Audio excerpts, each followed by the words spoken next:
Hi all, I'm Pramod Gupta and I welcome you to my YouTube channel Data My Passion. So in this video we are going to see loops in Python. There are two loops. First one is while loop and second one is for loop. While loop we are going to see in this video and for loop we are going to see in the next video. So let's start with while loop. So first of all, why do we require loop statement in any programming language? Suppose you have 100 lines of code, right, written in a sequence, but there could be a situation where you want to execute few lines of code multiple times. It means that you have to execute few lines repetitively for a certain number of time, or whether you have a particular condition. Until your condition is true, your statement of lines should be executed till that point of time. That is your requirement. So in order to satisfy that, Python has given you two ways, okay, while loop and for loop. So let's see how you can achieve using while loop.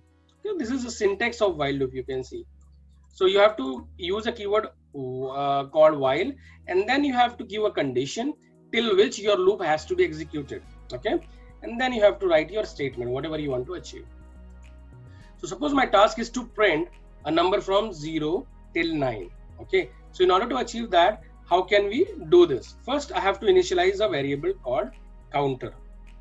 You can give any name. I have given a variable name counter here, and I'm assigning initial value as 0.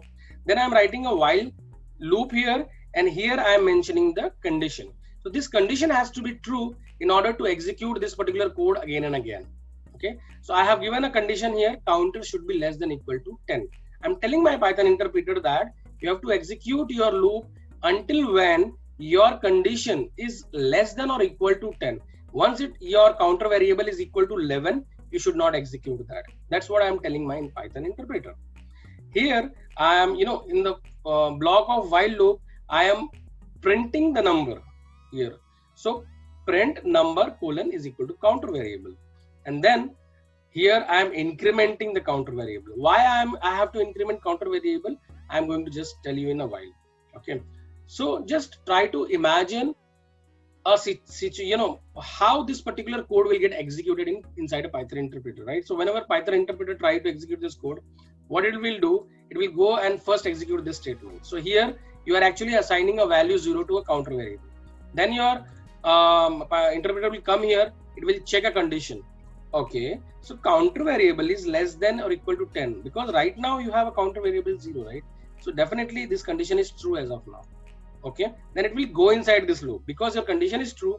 That's why your interpreter will go inside the loop, and it will first print this 0 number colon equal to 0, because currently your counter variable is 0. Okay, suppose you don't use this statement, what will happen? If you don't use this statement, your counter variable is holding 0 value. It will, your interpreter will again go to this condition, and it will try to see the value of counter. Again it is less than equal to 10. It will again go and print this, and it will try to print it infinite number of times, because your values is same, and it will try to, you are not doing anything with that value, you are just printing it. So it will try to print infinite number of times. So in order to avoid the situation, you have to increment your counter, and that is what the business requirement is. You have to increment the counter, because you have to print a number from 0 to 9. You should not print 0 again and again, right? So that is the reason, after printing value 0, you have to increment it here. Okay, so counter plus equal to 1, it means counter is equal to counter plus 1. So after first iteration, this counter variable will become 1 here. It will go here, it will again check 1 less than 10, satisfied the condition, it will go here and print number 1.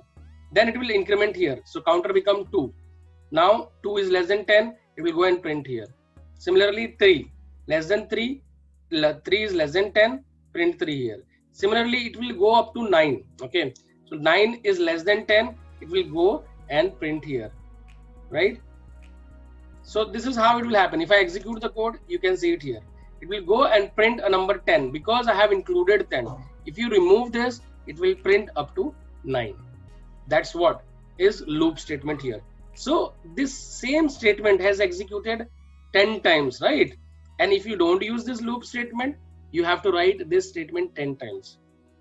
So just imagine, this capability if does not exist in Python, it will be very repetitive task to write down the same statement again and again. So this is what one particular loop statement has been provided in Python just to write, execute the same set of command multiple times. Okay. So this is I would say this is a basic, I would say, implementation of while loop. There is another statement called else provided with while loop. So suppose whenever your condition does not satisfy, in that case it will go to else block. Okay.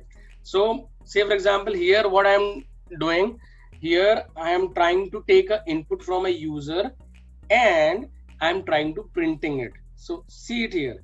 So I'm taking a, so here I'm initializing input string as null, and here what I'm doing, while I'm using this input string not in quit or queue.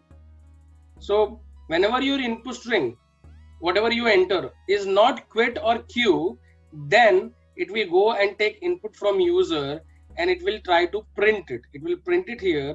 It will print until when? Until the user enter quit or queue word, and then only it will exit the loop. So this is the beauty of while loop.